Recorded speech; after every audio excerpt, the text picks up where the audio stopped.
This is the Actor Factor podcast with Brad Ashton and Diego Garcia. Today's guest, producer Michael Blum. Hey, hello everybody. Good day to you. Welcome to another episode of the Actor Factor. I'm Brad Ashton. Diego Garcia, welcome. Oh man, happy day to you, D. Happy Another day good to one, you. my friend. Yeah, are you ready?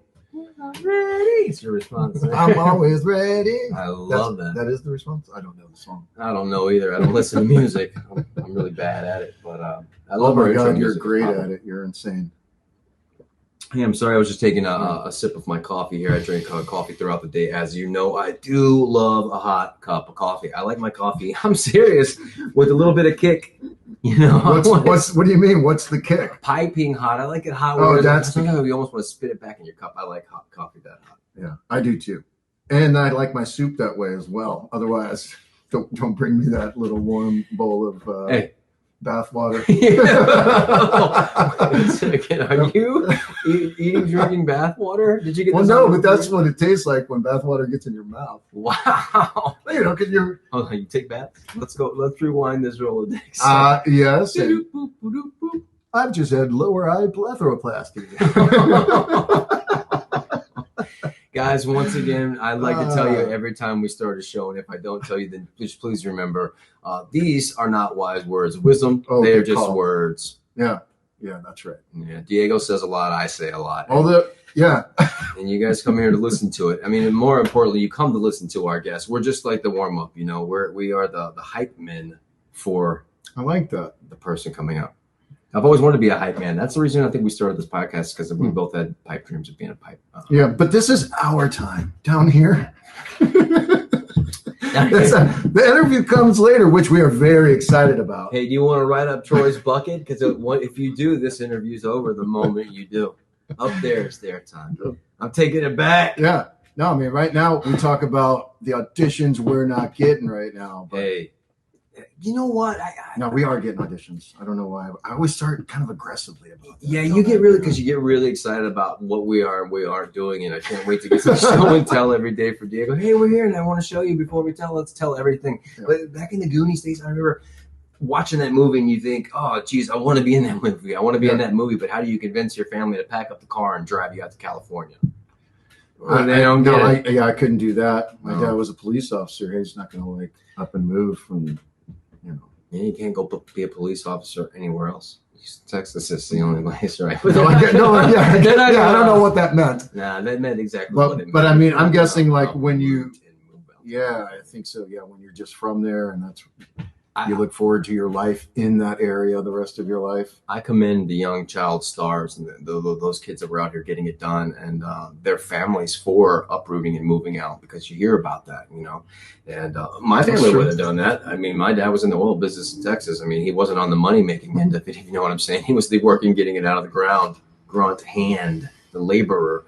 And, I had dreams and wanted to do it young, but they weren't going to move out here and live in a car. They didn't give a dang about Hollywood. But are you now looking back? Are you glad that you didn't get started so early?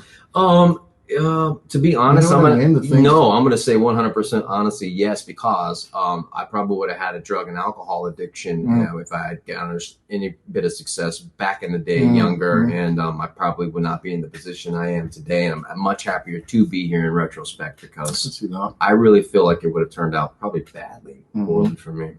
Took me forever to finally be woke. Woke? Oh, no. Now is that? Back then I just was like, bright-eyed, bushy-tail about Hollywood, and until you get here and really start grinding it out, it's nothing that I thought it was going to be. As a child, when you think about I'm coming to Hollywood. Yeah, I think because Hollywood is a machine, and that's what people need to understand. Hollywood is a fully functioning machine, and I was sold. And you come in as a cog, hopefully to be a part of that machine. You just got to see how your piece fits. But that machine is working nonstop, dude. It's got a life of its own 24/7. Whether you're here or not, Hollywood will chew you up, spit you out. Really? Man, you got to have thick skin. So, if you're starting, I can't imagine what that would be like in this day and age. Well, just that, when we first got here, we just got involved. We were just join any kind of film and just, I remember you were doing a film and I just was kind of just showing up, and then I ended up working for the crew. Yeah, Mike Pfeiffer. Yeah. Film. Michael That Pfeiffer. was Are You Scared? That was the name of that film. That was on Are You Scared? Yeah. Is that out somewhere still? Oh, yeah, that's still out on the streaming services. You can check out. They don't pay me to advertise for them, so you'll find it. Point being is like I was just like, if a friend was working, I'd try to show up to work with them. Like I was just like around the smoke machine. Yeah. That's right. Yeah. But I mean, that's my point. There was just like, I look at the 24-year-old version of me, and think right now, if I was just starting 22, 23 years later, knowing what I know now, would I want to go through all that again? Mm. You know what I mean? Because getting into the business now is so much different than what we thought it was coming into the business. Oh, yeah. And if I had anything, I mean, if I could just give people little jewels of things, and then just listen, no matter what age you decide to jump in, if you're coming in right now and you're in your 50s, or you're coming in right now and you're in your 20s or younger, it doesn't matter, man. It's going to be the same challenge for everybody. You got to hit the ground running, try to create your own stuff. If Hollywood's not handing you projects, get with friends, make friends. But I would say, don't think about that overnight success. Bull crap. It's a choice. It's a career choice.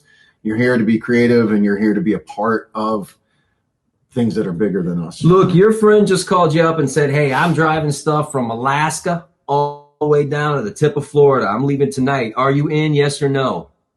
I'm in. That's it. All right. And I'm in too. So let's go ahead and get the adventures we have. We're going to have so many adventures. Let's get this thing started and talk to our first guest, because everybody's way more interested in hearing about him than us. Are you ready? I'm ready. Let's do it. You're listening to The Actor Factor. Everybody, welcome back. All right. So we are super duper excited. I mean, I am super stoked to have Michael Blum on the podcast with us right now. Michael, welcome. Welcome. How are you, man?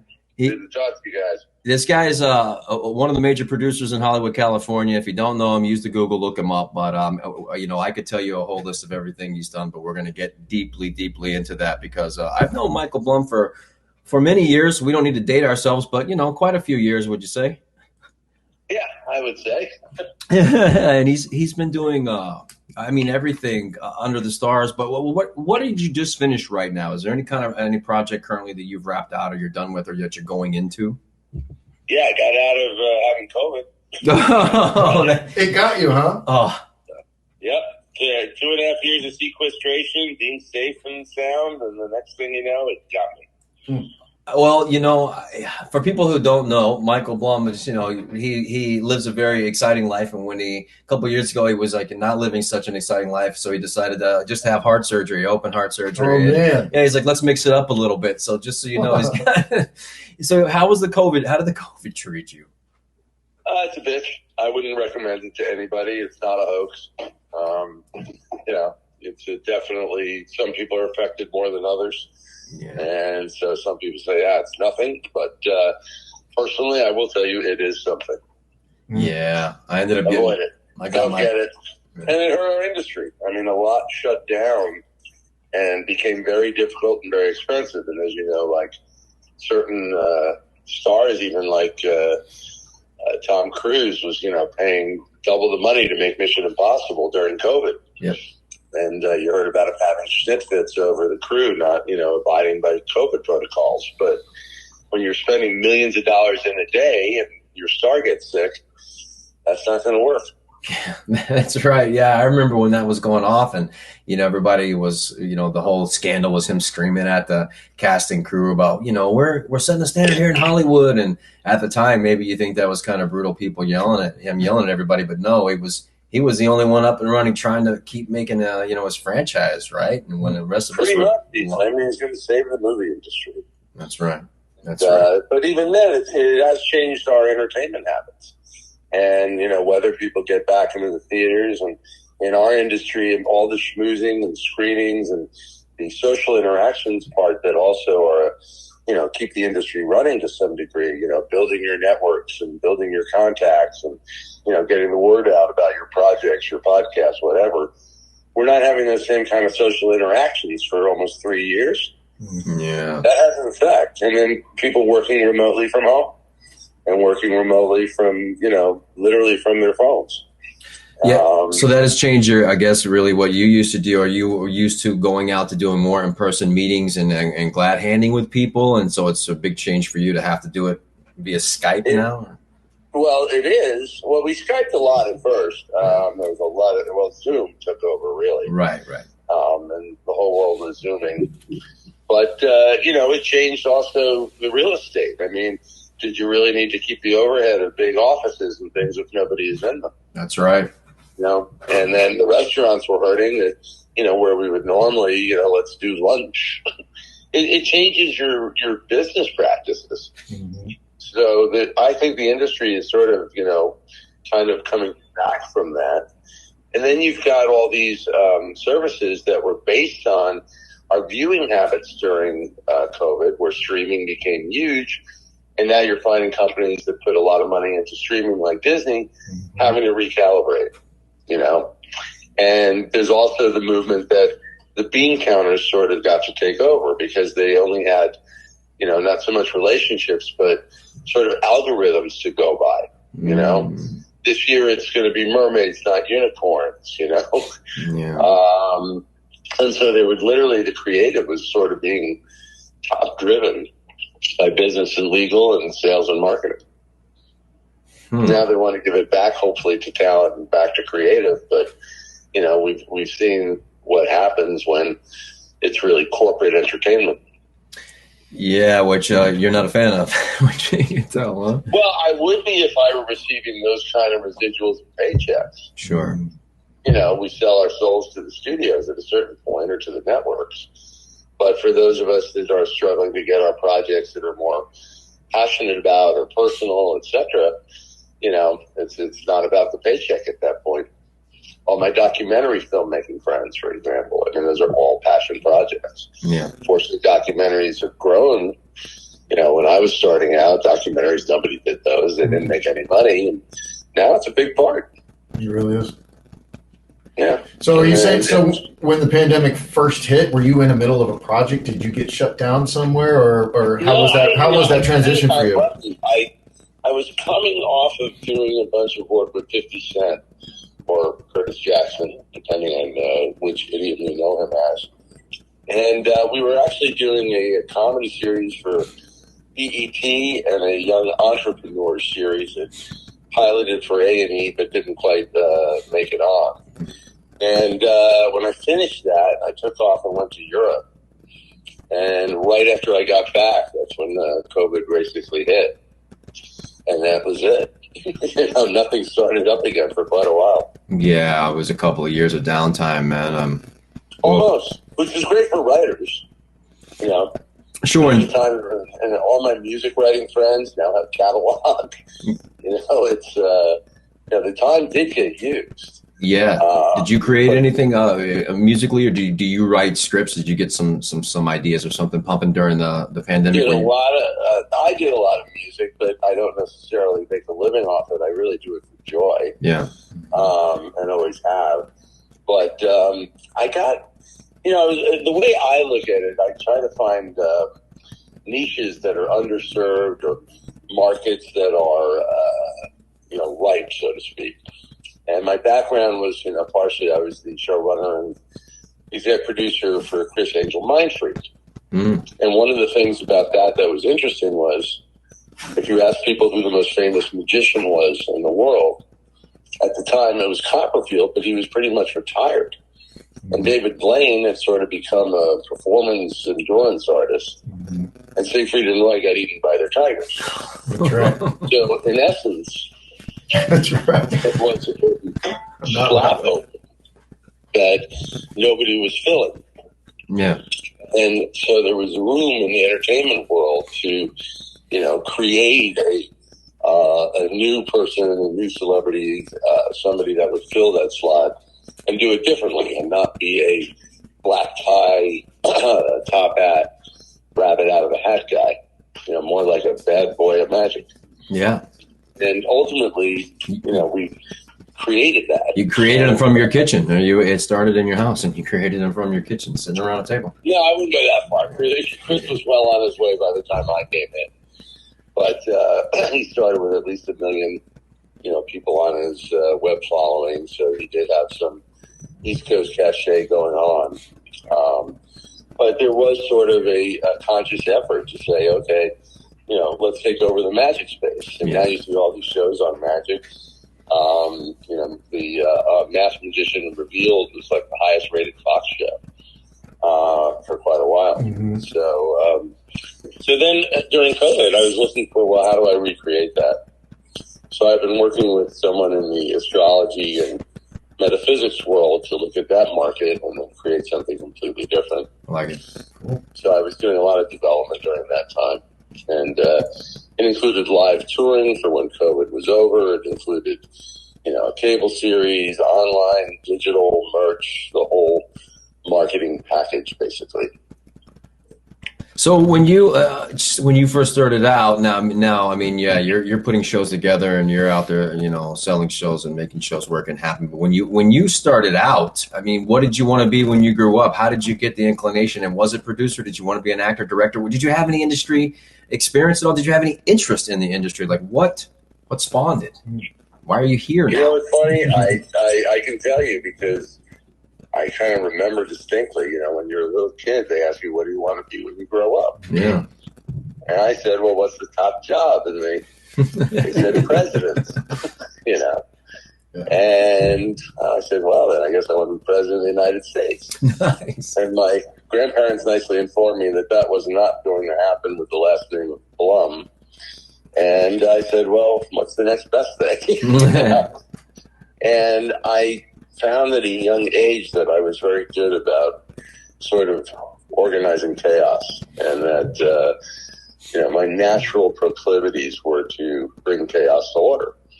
And I would always, instead of being picked to be the first guy on the team to, I didn't want to play left out, but they would always make me the manager. Mm-hmm. So I had natural talent for managing, I guess. And I guess when I got to junior high, I started organizing concerts and, arts festivals and things like that at a very young age, and playing at them on keyboards. And I did that through high school and did all their shows. And before you know it, I was doing concerts through college, promoting them, and then working for the largest concert promoters in Chicago called Jam Productions. Did about 350 shows with them. So that was sort of one of my training grounds. And at the time, everybody was, wearing those T-shirts that said, but what I really want to do is direct. And I said, well, who directs the director? And they said, well, the producer. The producer is the one who hires the director. So well, I guess I want to be the producer because then I get to tell the director what to do. So what? Yeah, producing ever since. And what was your first credit in television that you took on as a solo producer, or even what before that? What did you get a co-producing credit with, or what launched that into the industry here? I got a break when I was able I went to Northwestern University and used alumni contacts that got me to David Horowitz, who is doing the Fight Back Consumer Reports, I think, on Channel 4 too, I guess. And we did a documentary series pilot on surviving, believe it or not, the 90s. And the segment that I did was on death and dying in America, that what our attitudes were toward mortality and how different they were from, let's say, the Latin Day of the Dead, or how Asian countries deal with it, etc. Mm-hmm. And strangely enough, it got nominated for a local Emmy. And it went up against, I think, Sex and Drugs in Russia or something, but Sex and Drugs won. And but I had a piece, I had a segment that I had, shot, wrote, dealt with the editor, and produced that, got some attention. And I used that as a can opener to get me into other places. And eventually I landed at E! Entertainment in the very early days of E! when it was changing over from Movie Time. And I started actually doing the in-flight programming. I used to make the videos that would play on airlines that are no longer here, like TWA in-flight. Wow. And what people didn't realize is that our biggest export in the United States, aside from things like cars and stuff like that, is entertainment. It plays all over the world. Our music, our stars, our TV shows are translated. There wasn't a place in the world that I Love Lucy wasn't playing. Mm. And people didn't realize that E's biggest revenue at the time was actually coming in from international, because our stars play overseas. Now, the comedy didn't work quite as well because they didn't understand it unless it was physical. But all the action stuff that was really big back then, and Stallone and Schwarzenegger and all of that Dam and all those guys, they played big. And so I started at E and worked my way up the production ranks there until I was doing shows and running sets and doing stuff. And I kept them as a client for many, many years, and that got me involved in international television, which sent me overseas to launch series in Singapore, Kuala Lumpur, and Jakarta, Indonesia. Wow. Build 3 studios from scratch, and basically got to do, function as a studio head, just in a different language. And of course, when I got back to the United States, they could care less. And I am the #1 comedy, but it's in Malay. That's not going to get me a sitcom overall deal here anytime soon. But I figure if I can do it in Malay, I should be able to do it in English. Right. Yeah. Yeah. So, yeah.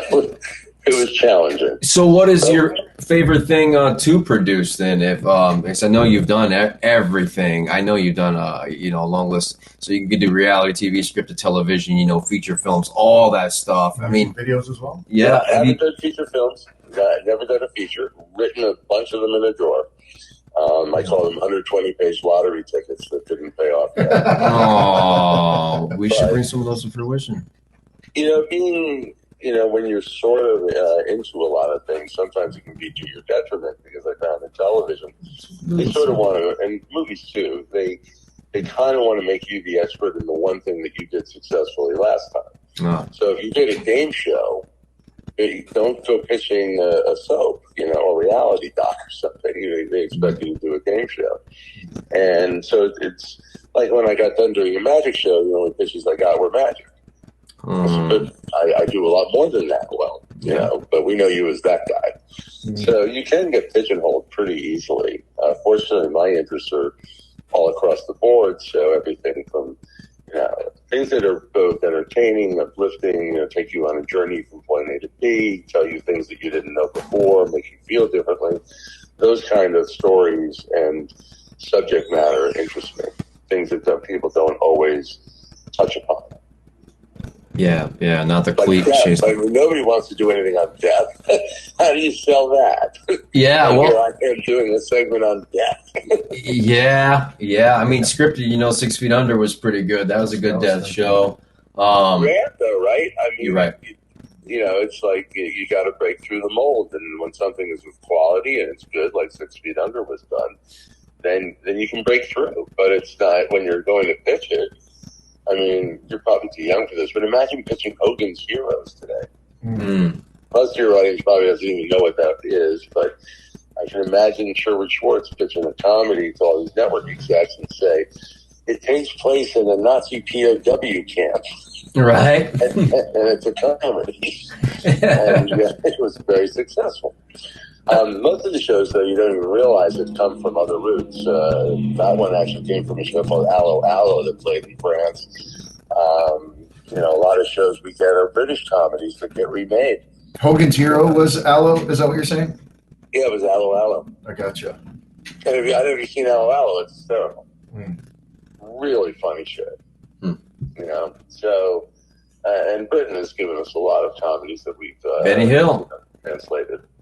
Yeah, but all the AppTap stuff and certainly Monty Python has influenced a great deal here. Sure. But I believe even like All in the Family was still Death Do Us Part, British show. There was what do you call it? The political one that was done with Kevin Spacey. Oh, What was that one called? He played the president, Frank Underwood. mm-hmm. Love that was series. That was originally done in England. So, but we don't always get to see them, but they were really well done. And so we have templates before they ever make it here. So it's hard to be original, right? Yeah, it is. It is hard to be original. So if you're going to produce something and, you have an idea for it, are you more apt to, walk through the process and the steps, try to pitch everything on paper to some individuals, or would you rather get proof of concept and go out and shoot something? What do you think is better if you're going to pitch a show? Not about rather anymore. It's, in the old days, so to speak, I'm calling them that. We used to be, if we had a great idea, they'd actually pay you for, a 2-page write-up. And if they liked it a little more, you might do a greater length one. If you get past that point, they might shoot a little sizzle demo or something. And if you get past that point, you shoot a pilot. Yeah. These days, it's changed. I mean, they basically have passed all the costs of creative development over to the independent producers. Mm-hmm. And they're funding, the pilots, they're funding the sizzle reels and hoping to heck that the networks buy them. Sure. And the studios buy them. And it's unless you're an established person that can literally go in with a one-line pitch and they're going to give you a deal. But for the rest of us, you almost have to make the show. You practically have to make the pilot. Yeah. And find the funds to do it and find the people to do it. And, they want real proof of concept because there's just too much money on the line. The profit margins have gotten too thin. And if you've already spent the budget before it ever makes air, or it gets made, just trying to get it made costs more than making it. Sure, absolutely. And I would imagine now that there's just so many outlets for creating content, and there's so many people that want to create content and can, that it's like, oh crap, these studio execs, they don't have a checkbook big enough to be cutting everybody checks just to bring them back a bunch of garbage they're not going to want. No, they're going to give Ryan Murphy the money. I mean, but he's proven. The difference also is, we didn't have the same tools when I started. I had a Super 8 camera. And then video happened. Now you've got studio tools in your hand on your phone, and you've got some pretty creative people that are able to, write, shoot, edit, score. I mean, you've got predators. Sure. And they kind of have to do it all. Brad, you're one of those. Well, I'm one of those, but I haven't mastered it all. What is it? Jack of all trades, master of none. And that's what Diego and I were discussing is like, you really got to bring in the proper people to do the proper jobs. Otherwise, you're just fucking dipping your paintbrush in every single paint can and then slopping it on the canvas. And sure, you got every color up there, but it might not be exactly how it's supposed to be used. Correct. Yeah. So, I mean, we all want to be auteurs where you can control your film, but it does somewhat take a lot more people in the village and other opinions to get these things out there. And a lot is driven by the marketplace. It's what sales and marketing tell you the audiences want, or audiences tell you that they want it. If it's the deal between business and legal affairs, what they want, it's not the same creative process that it used to be. So you have to adapt. Things change. Yeah, we have previous episodes saying the exact same thing where, an actor just told us that. I mean, gone are the days that we need to be like learning a bunch of accents and playing other character roles because they're hiring people from all over the world to fit exactly what they want. So, for me to spend time on a decent British accent is a waste of my time. I should actually strengthen some of my other stronger. Because they're going to get a Brit to do that, or somebody with a better accent than you. Yeah, basically, we're saying is like we really literally have to have our own brand, and then we have to fit that for whatever project we decide to be a part of. Slippery slope, though, no? Yeah. Does that mean only gay actors play gay? Does that mean it's true? That's what I'm saying. And then are you acting? You're just being. Yeah, well, because you already are. Yeah, you're right. That makes any sense. So, no, in the day of TikTok and all these social medias and YouTube channels, people are making their own channels and they're only being themselves, right? So that's what I like to call personality acting. There's personality acting and character acting, right? There's this, you're being yourself, and that's what's selling, and that's what they like. So that's what you're getting cast as, and then there's like character acting where you're playing parts, and it's like maybe you're not recognizable in all of them, and you're really developing characters that are distinct and different from everything you're doing. Yes. Well, but that was always, he was an actor, not just Brad, but Meryl Streep, would blend into any role that she was in, diverse as they were, and Gary Oldman really, would morph like a chameleon into things. Whereas Jack Nicholson was always Jack, but he just worked so well in the roles that he took on. 100%. 100% was always Clint. I mean, yeah, Tom Cruise is Tom Cruise. Brad Pitt is Brad Pitt. I mean, they're fantastic, phenomenal, man. I love Brad Pitt. I'm a fan of his, especially in Tom Cruise, man. I like Tom Cruise. Yeah. But when you see a movie, you see them, right? It's that.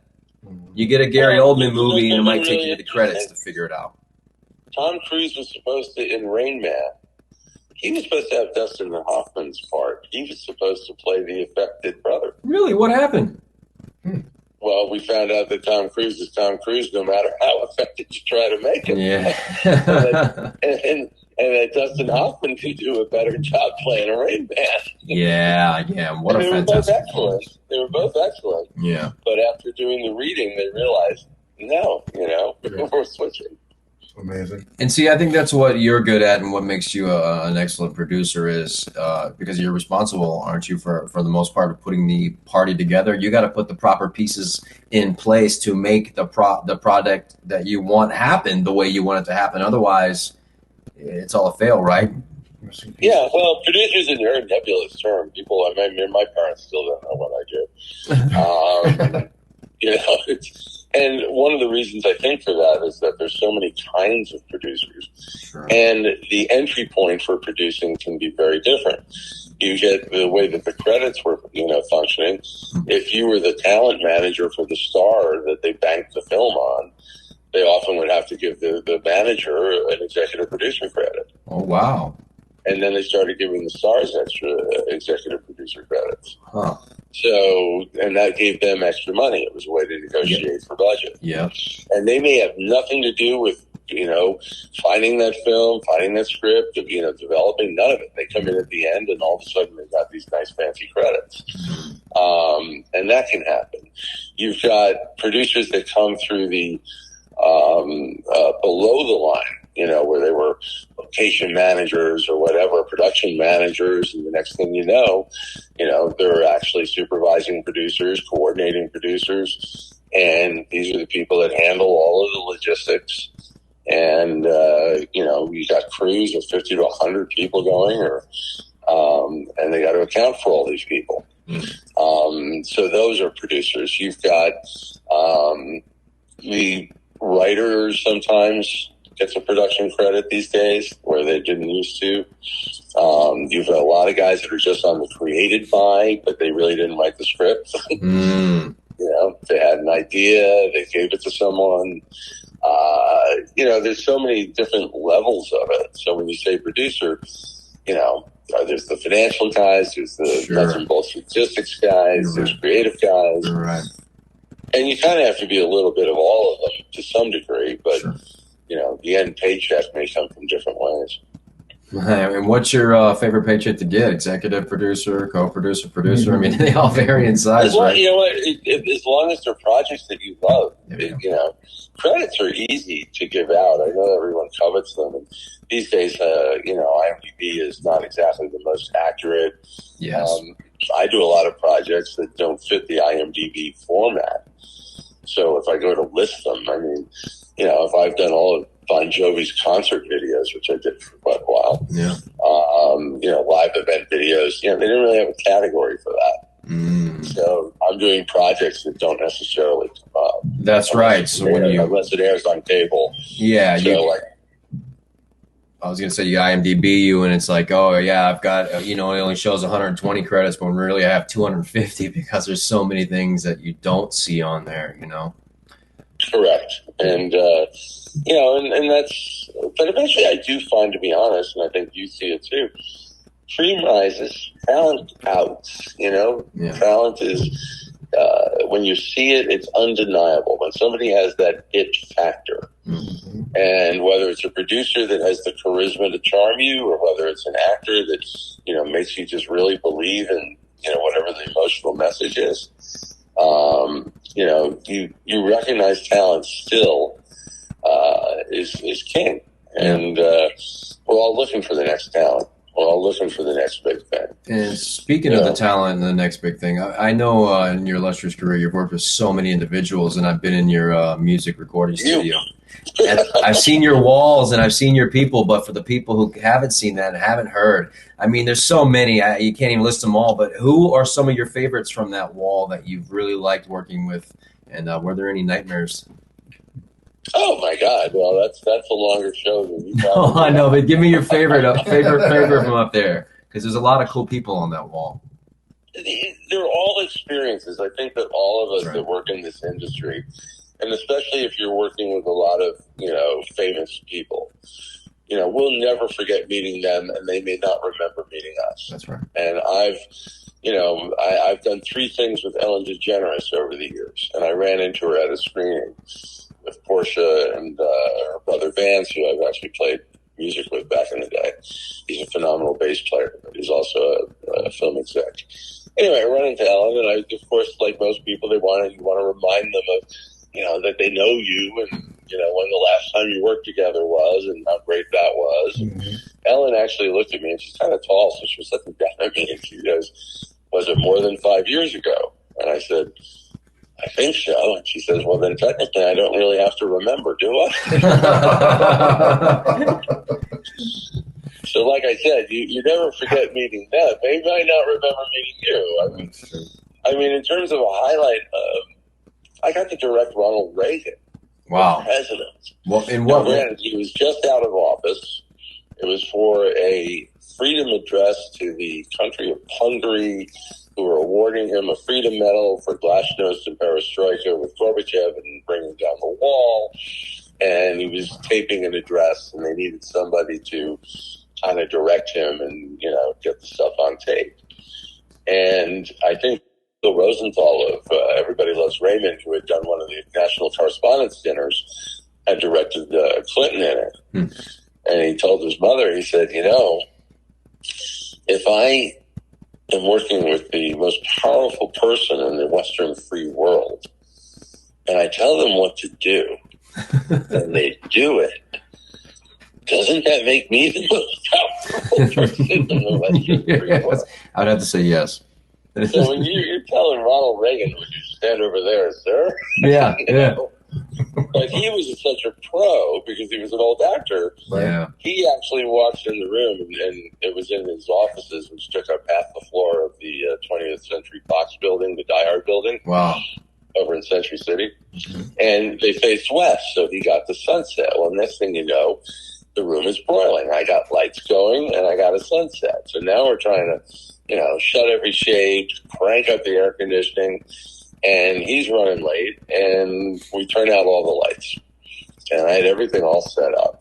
And we're waiting, and you hear that voice that's unmistakable. And this voice walks in the room, and you hear, "Where's the lights?"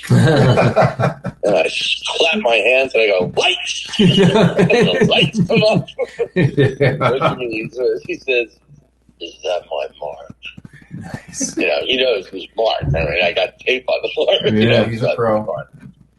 He looks at me, he says, "Are my eye lines okay?" He knew that the camera could be looking up his nose or down his forehead. Right? Yep. He goes, "Do I need powder?" I mean, the guy knew everything. Yeah. He goes, "Want to go for it?" I said, "Yeah, let's go for it." All of a sudden, he snaps into total, president character. Like he became the Disney Hall of Presidents wax figure automaton. Wow. And he was so pressed and so perfect and so manicured. And just, here's a guy that got shot and came out looking better. Yeah. And he was 80-some years old. Well, him and Tupac, right? And he nails it in one take. Not a flub. looks at me and says, "Do you want a safety?" And I was almost tempted to say one for the Gipper. But I didn't. I said, if you have one in you, sir. Nice. And did he? Oh, yeah. Nailed it again. Wow. And, total pro. And it was really pretty funny. I mean, he brought me over. He showed me this painting he had in his offices there. And it was like of a White House garden scene done like a Hieronymus Bosch painting where there's multiple characters. Hieronymus Bosch used to have like the whole village would be in his paintings. And he said, "Do you notice anything interesting?" I said, "What's that?" And it turns out I can identify it. And there were all these famous people, 60 Minutes and the Vice President, all these people are characterized in this painting. And he says, "What do you notice?" I said, "I don't know, sir." He says, "I'm the only one not drinking." Because he was a teetotaler.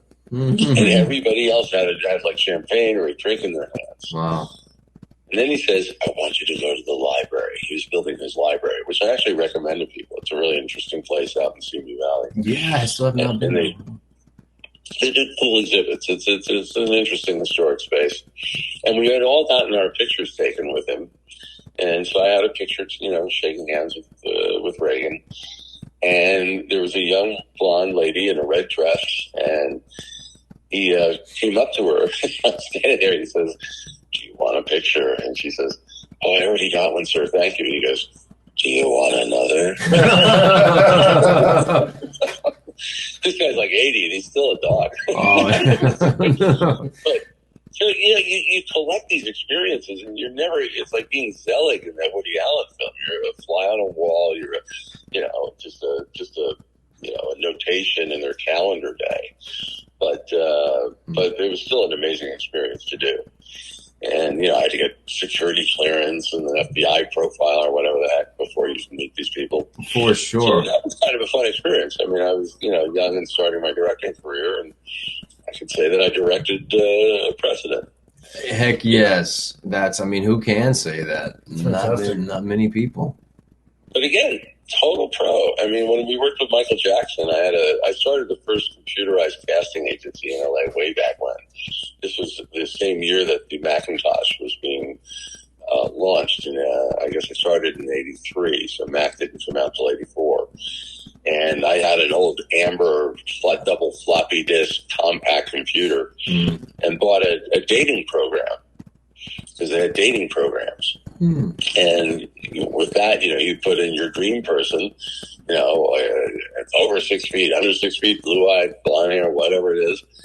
And, you get matched. And I adapted that with my partner into a casting program. Wow. And right down to your shoe sizes, your special skills. I know you can sword fight, or you've done Shakespeare, or you own a pet snake, or you've got a fancy your classic car. You have old new military uniforms. And I could database all that.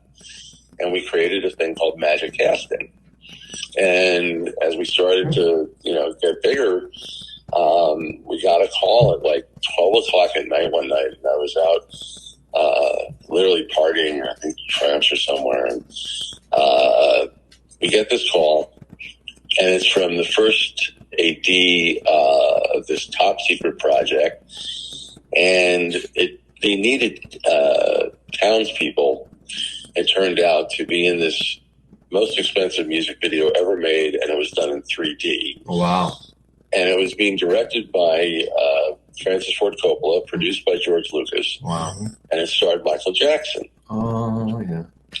And what happened was they had hired Jeff Hornaday, who had done a chorus line, the choreographer, to choreograph all the village dancers. So when Michael danced, all the dancers around him were obviously choreographed, but they were also costumed. But as this $10 million thing was running higher in budget, they needed to make some cost cutting. And there were scenes where these same dancer villagers really didn't need to be dancing. They just needed to be up and jumping up and down and looking excited, or, doing, background work. But the costumes were already fitted. So at midnight, they're like, if we give you the sizes and the number of the costumes we have, can you fill them with people who can dance?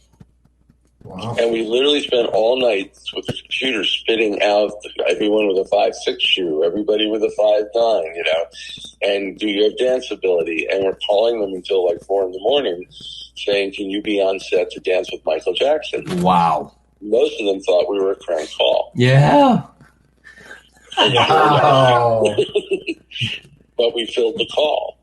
And we ended up doing specialty casting for something that became Captain EO and the Space Knights. And that played at both Disney World and Disneyland for many, many years.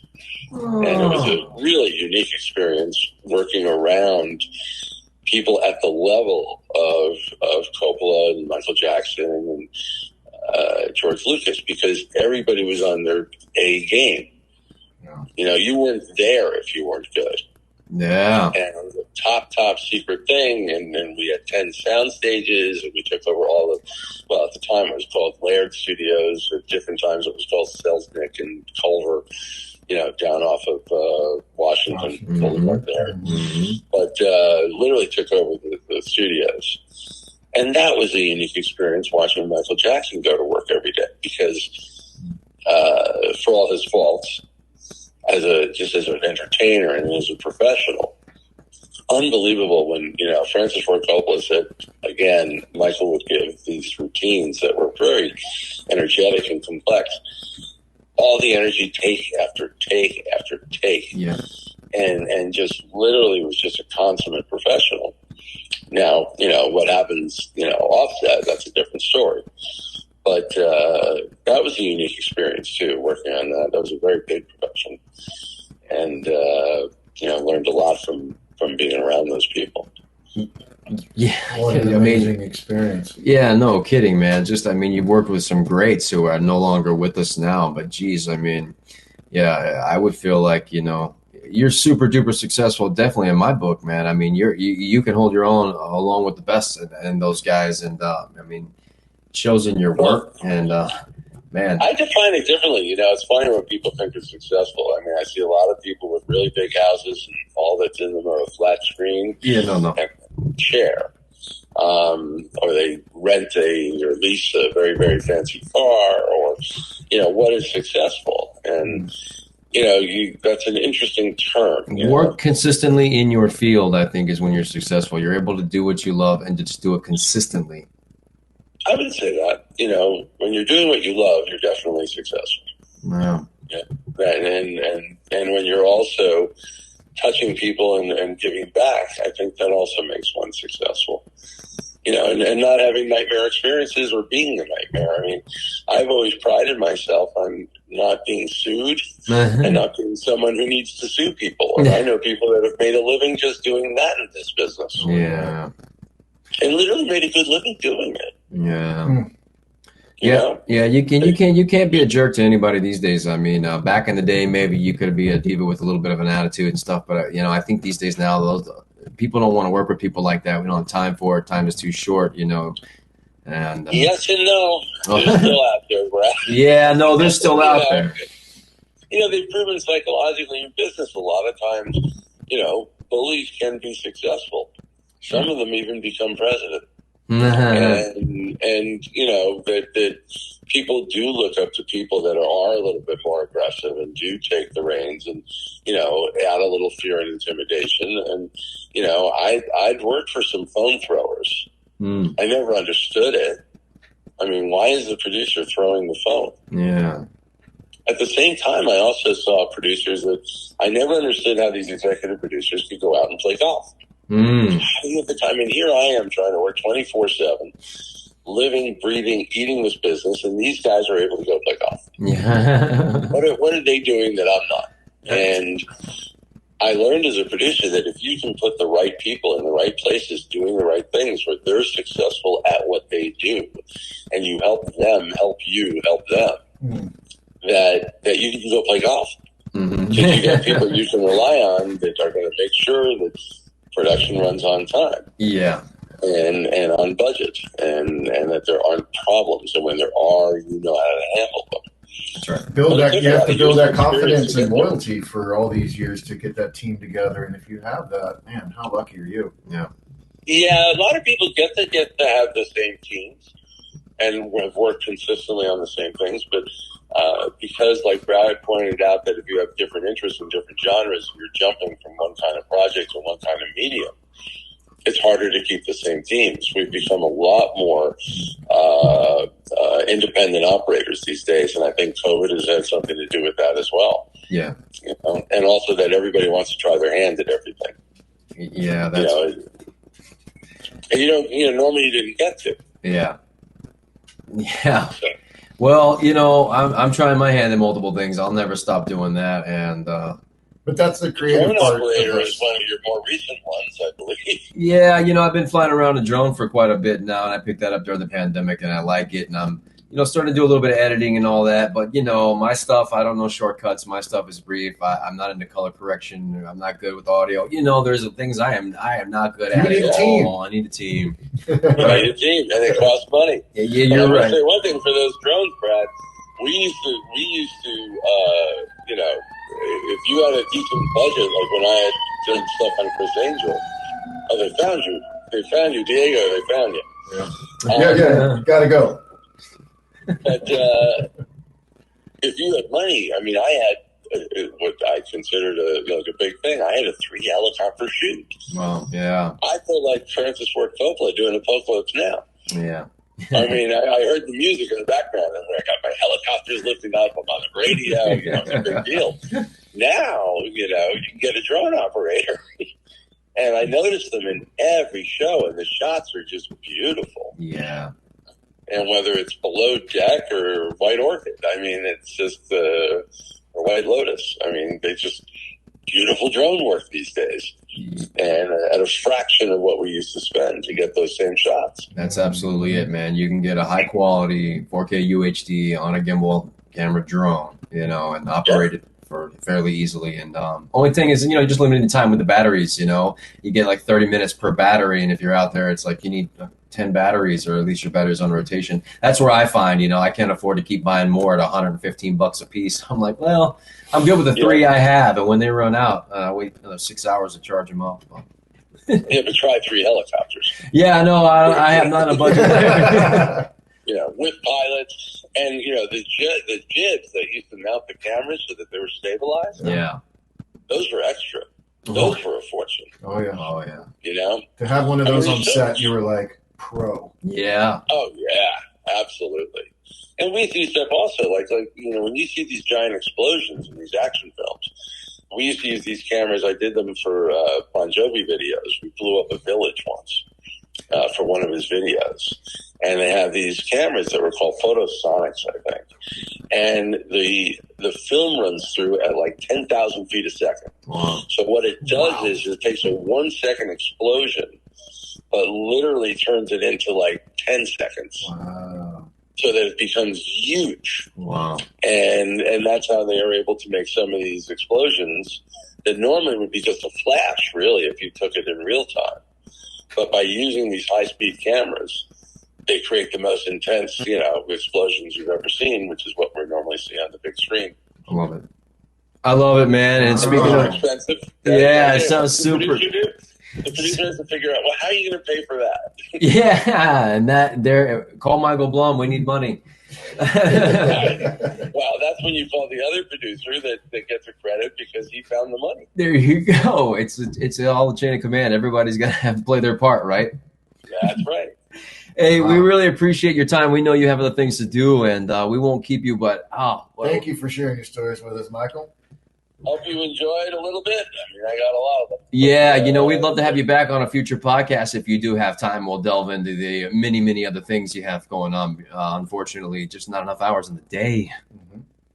No, there are not. At any rate, keep doing what you're doing. Yeah. Hey, you as well. Never give up. We thank you, sir, for your time, and enjoy the rest of your afternoon. Hey, you guys too. Thank you. Being with you. All right, man. See ya. See you, Michael. Bye for now. You're listening to The Actor Factor. Super cool. I mean, it's good to talk to producers. I mean, look at that. He's been producing. He created Chris Angel. He's been around since the beginning of time. This guy's done everything, right? From A to Z. And he's still out there hustling. Ronald Reagan interview? Ronald Reagan. He doesn't think he's made it. He doesn't think he's successful. But I think that's what keeps the hunger and the drive.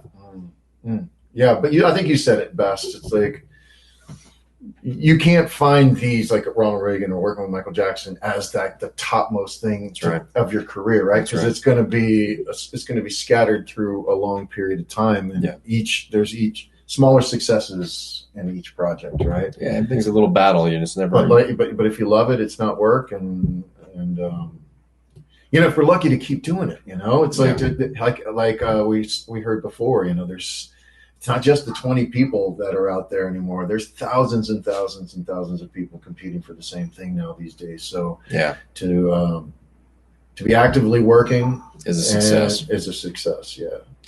And to keep your wits about you and not be,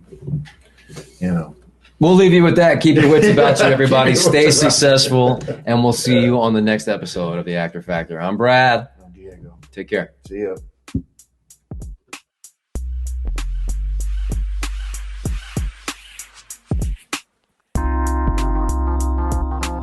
This has been the Actor Factor podcast with Brad Ashton and Diego Garcia.